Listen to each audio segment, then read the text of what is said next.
Hello, I'm Alon Burstein, visiting assistant professor in the Department of Political Science and Israel Institute fellow at the University of California, Irvine. Here bringing you the summary of the last 24 hours of the Israel-Hamas War. It is currently the evening of January 31st, 2024 in the United States, the morning of February 1st, 2024 in the Middle East. Before I get started, a few people have emailed me to ask what time the reports usually come out. I suggest you click the bell icon below. That will turn on notifications if you are subscribed to the channel. Also, if you find these updates important, please do give a like to these videos. Starting with the hostage situation, what is happening right now is everyone's waiting for Hamas's answer. After that Paris summit in which Israel presented its proposal and was accepted by the United States, Qatar, and Egypt, now the deal has been given to Hamas and everyone's waiting for Hamas's answer. Relating to this, Qatari Prime Minister Mohammed Athani stated today in a Fox News interview, "We are in a better place than we were a few weeks ago. We arrived at a deal with Israel, which is a good starting point, but there's still what to do. It will take time." He added that the number of Palestinian prisoners to be released as part of this deal has not been determined yet, and also that Qatar is dealing with Hamas's representatives in Doha, i.e. what that means is that Qatar is dealing with the external leadership under Ismail Haniyeh rather than with the internal leadership in the Gaza Strip under Yahya Sinwar. Meanwhile, reports regarding the Israeli side, NBC reported today from a senior Israeli source that there are strong indications that the deal will move forward, however also added that the war cabinet in Israel has not updated the expanded cabinet about the deal yet. I will report more about this when I get to the political updates later on. Regarding the updates from the actual sides, Hamas representative of Lebanon Osama Hamdan stated today that Hamas is currently debating the deal that was proposed, however it is going to have substantive comments.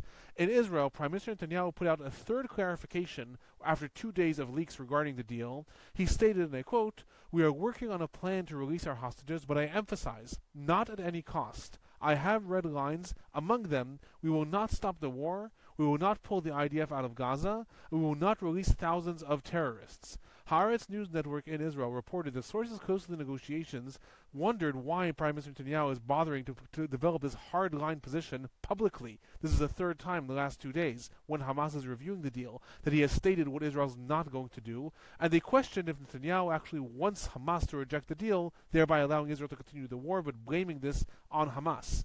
Meanwhile, according to Haaretz, Hamas told different reporters that Ismail Haniyeh, the leader of Hamas, is inclined to accept the deal if he gets international guarantees that the fighting will end after all phases of the negotiations. However, it is also okay with Hamas if this is not concluded in the first phase, i.e. Hamas is okay to have the first phase of the hostage exchange and only later to conclude how the war will end.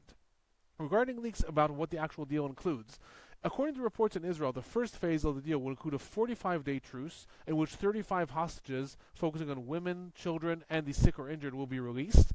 According to the report, the structure of the deal is that for every hostage that is released, there will be a day of truce, and in addition to that, there will be another week in which the sides can negotiate phases 2 and 3, adding that the number of Palestinian prisoners and the days of the phases of 2 and 3 have not been decided yet.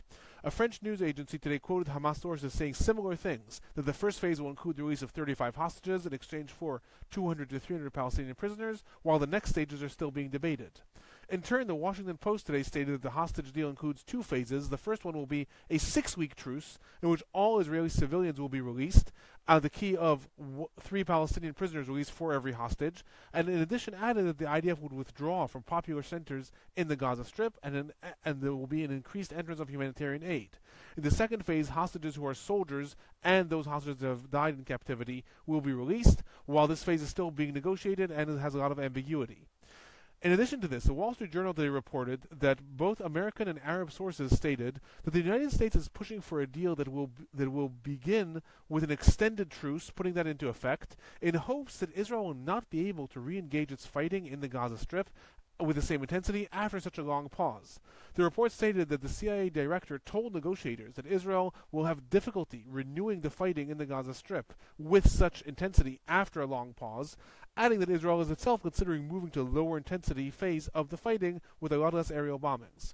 Other news regarding the hostages: another hostage that is held in the Gaza Strip, Israeli police officer Ron Guilio, has been confirmed killed. According to reports, it is now confirmed that he was killed on October 7th. His body was kidnapped and it is held in the Gaza Strip. Moving on to the fighting in the Gaza Strip. This is one of the days there were no rockets or mortars sent from the Gaza Strip towards Israel. Regarding the fightings in the Gaza Strip, the northern parts of the Gaza Strip and the Al-Shati refugee camp, there are growing reports that Hamas has managed to rebuild part of its brigades in the camp. Today, it was a combined ground and air offensive of the IDF against several different regions. Military compound was reportedly taken over and substantial weaponry was found. In addition, substantial IDF activity was reported in several different regions around Al-Shati refugee camp as well as in other areas of the northern parts of the Gaza Strip. A lot of gun battles were reported. According to the IDF, 15 Hamas operatives were killed. The IDF also reportedly raided the school in which Palestinian Islamic Jihad operatives were held up. 10 of these were arrested. 5 rockets that were ready to launch were also discovered in the northern parts of the Gaza Strip and destroyed.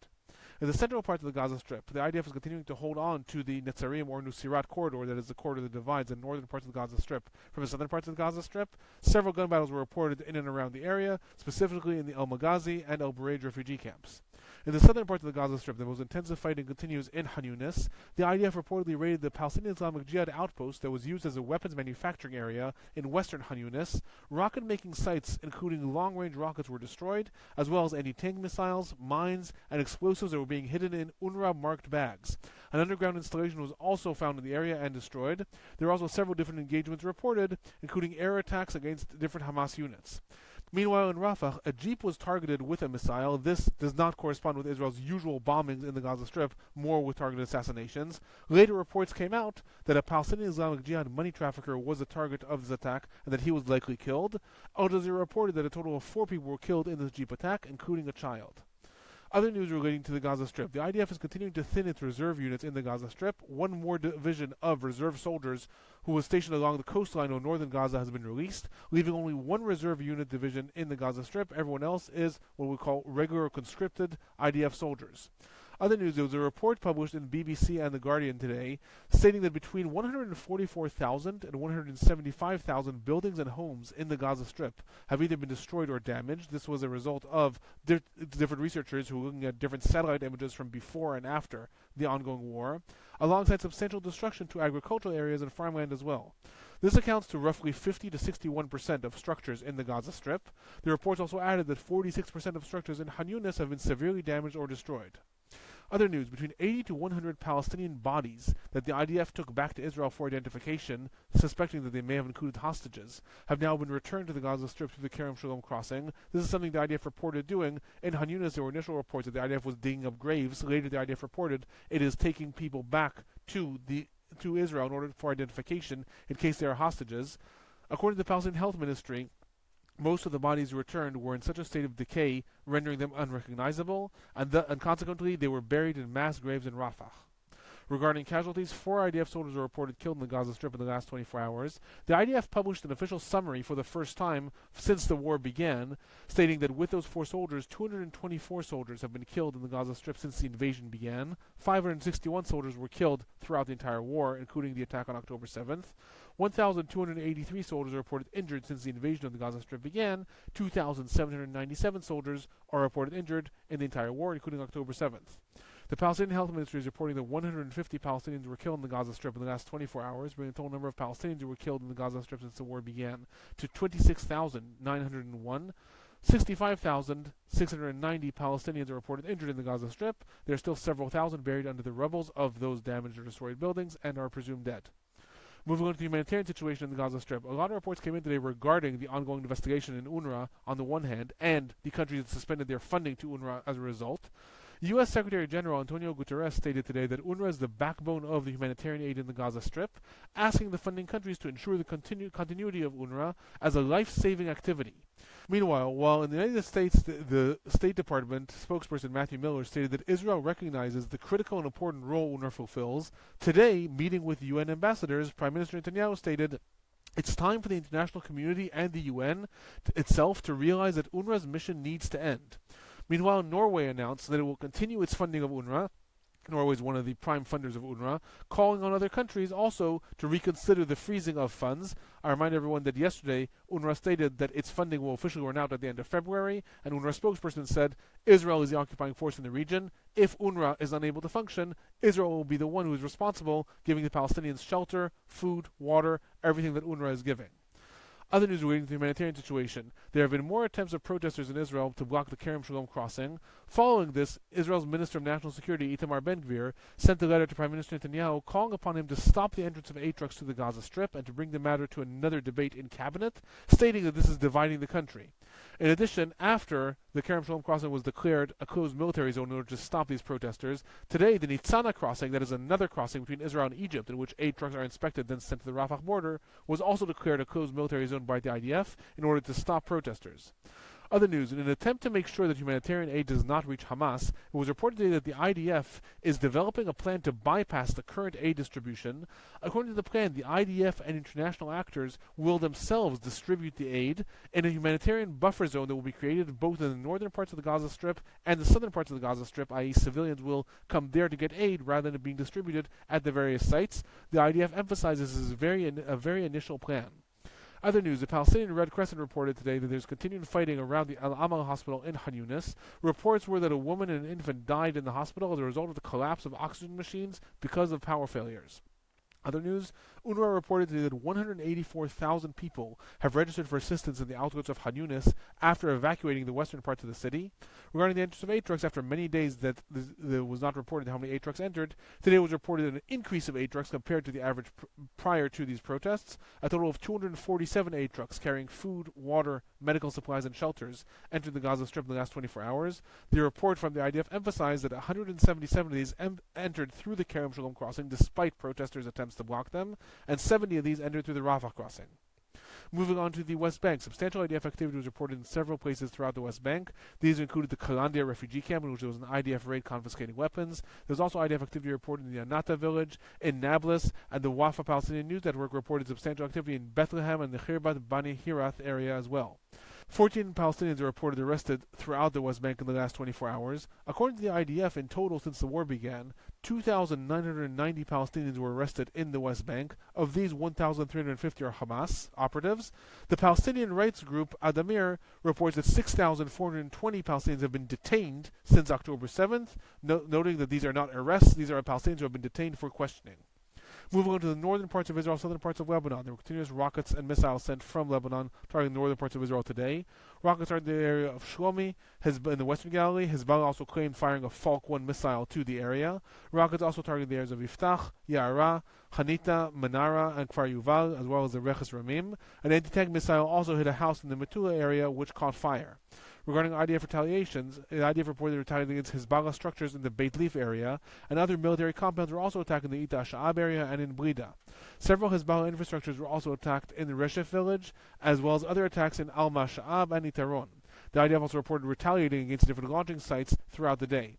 In addition to this, there were reports in Lebanon that there was also an attack of the IDF in the Hadatha region, and Al Miadin reported that the Bilda attack involved drones, and an ambulance was hit as well. Hezbollah reported that in the attack in Beit Leaf, one of its operatives was killed. Meanwhile, in Syria, the IDF announced that warplanes attacked Syrian military infrastructure near the Dara area. This confirms reports from yesterday that the IDF was carrying out retaliations as a result of those 3 rockets that were launched from Syria into the Golan Heights. According to reports yesterday by the Syrian Human Rights Observatory, these were targeting military compounds in Dara. The IDF has now confirmed this. Moving on to some of the regional developments, today the White House officially declared that Hezbollah and Iraq brigades are responsible for the drone attack against the U.S.-based Tower 22 that killed 3 U.S. service people.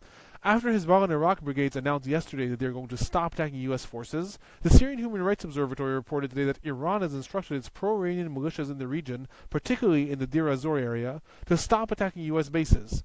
Related to this, NBC reported today that the United States is planning an expansive operation against pro-Iranian militias in the area that may span across several weeks. The report suggested that the target is going to be pro-Iranian militias and Iranian-affiliated targets, military and cyber operations, and that it may span across several different countries. Other regional news moving to Yemen. Houthi military spokesperson Yahya Saria stated today that the Houthis fired several nautical missiles against an American ship that was destined for Israel and that the ship was hit. Other news, the U.S. reported carrying out several attacks in western Yemen, including raids against 10 drones that were ready to launch, as well as a surface-to-air missile array. Yemeni Al-Masira news agency, that is a Houthi affiliate, reported that at least one of these attacks was carried out by jointly by the U.S. and the U.K., and that it was in the area of Saada. Other news, several different news agencies quoted today a report in the Gulf International Forum of several days ago, suggesting that the underwater cables around the Bab el-Mandab Straits may be the future targets of the Houthis. So it's important to note that in the Bab el-Mandab Straits, it is one of 3 central junctures of underwater cables that actually connect several different continents to the internet. The report suggests that this could be a threat to international communication and to the entire economic system of the world, since if these underwater cables are in fact hit, it could shut down internet throughout several different countries or even continents. The report bases on maps that the Houthis have published showing the location of these underwater cables, suggesting if there is an escalation in the region, this may end up being one of the Houthi targets. Moving on to some of the political and general trends for the last 24 hours, in Israel, Minister of National Security and head of Jewish Power, Itamar Ben-Gvir, spoke in the Knesset today. He responded to statements yesterday by the U.S. administration that stated that despite Netanyahu's statements, the deal is going to probably move forward. And he stated, and I quote, "Did the American officials begin to run the Israeli government without informing us? We're losing even the semblance that the Israeli government makes its own decisions. We will not be a banana republic. That is what the left wing in Israel wants. What they want is for President Biden to decide for us. Whoever plans to create a fog of war around the deal and then within 3 hours convene an emergency cabinet meeting and approve a done deal is wrong." He added that the government will fall before approving a bad deal that rewards Hamas. Similarly, the head of religious Zionism and Israel's finance minister, Bezalel Smotrich, stated today, "I am willing to have the deal include a heavy price paid by Yahya Sinwar, not by us." Responding to these various seeming threats of the major coalition parties of Netanyahu that they will not back a hostage deal and instead may actually overthrow the government, today there were 2 different approaches by Prime Minister Netanyahu and the Likud to seemingly placate the situation. One was a report in which it stated that Prime Minister Netanyahu has informed his allies that he's not planning elections anytime soon, that the elections will not be before the middle of 2025, adding that this will be a more convenient time for the right wing because it will be after the war, and that it will also be after the U.S. elections. Meanwhile, other reports suggest that the Likud is offering the head of the opposition in Israel, Yair Lapid, the position of justice minister and other top-ranking positions in an attempt to get the opposition to enter the government in case the fractures in the coalition deepen. Responding to this, the head of the opposition, Yair Lapid, stated, "We will enter the government instead of Ben-Gvir and Smotrich to save hostages," adding that he does not want any high-profile seats. He will only do this in order to save hostages' lives. Other political news from the last 24 hours, a group of family members of those who were killed on October 7th who have both U.S. and Israeli citizenship today filed a lawsuit in the Federal Court of New York against Iran, citing that Iran publicly funds Hamas and specifically trains the military wing, and thus it bears state responsibility for the attack of October 7th. Other news, there was an attempted terror attack today against an Israeli embassy in Sweden. A grenade was found in a package at the embassy that was disassembled. Moving on to the future of the Gaza Strip, today the U.S. State Department spokesperson Matthew Miller stated that the United States is actively working to realize the establishment of an independent Palestinian state while guaranteeing Israeli security with regional cooperation of other countries. He added, and I quote, "Washington made clear to Israel that we are against establishing a buffer zone that will narrow the Palestinian territory and the destruction of civilian sites unless they are used to plan and execute terror operations." He added that Israel assured the United States that it does not plan to occupy the Gaza Strip or leave forces there, and that a Palestinian state is the best way to guarantee Israel's security. Related to this, in Israel there was a report today that Secretary of State Antony Blinken instructed the State Department to begin working on examining U.S. recognition of the State of Palestine the day after the war. I've been asked about this several times. What does it mean if the U.S. or the U.K. or the EU recognize the State of Palestine? This will have a lot of political implications because right now, theoretically, the West Bank and the Gaza Strip are considered disputed territories that will be resolved later. If there is official recognition of the State of Palestine by major powers, and they start to advance this in the United Nations, this is very important for 2 significant reasons. One, they can actually determine what the borders of that state will be, what does the UN recognize as the State of Palestine, which will, at least diplomatically, bind both Israel and Palestinian forces. At the same time, it will turn the occupation of the West Bank and possibly the fear of these forces of the Gaza Strip in the future into Israel occupying another country that is recognized rather than a disputed territory, which will have a lot of diplomatic implications later on. That is my report for the last 24 hours. I'll be back tomorrow.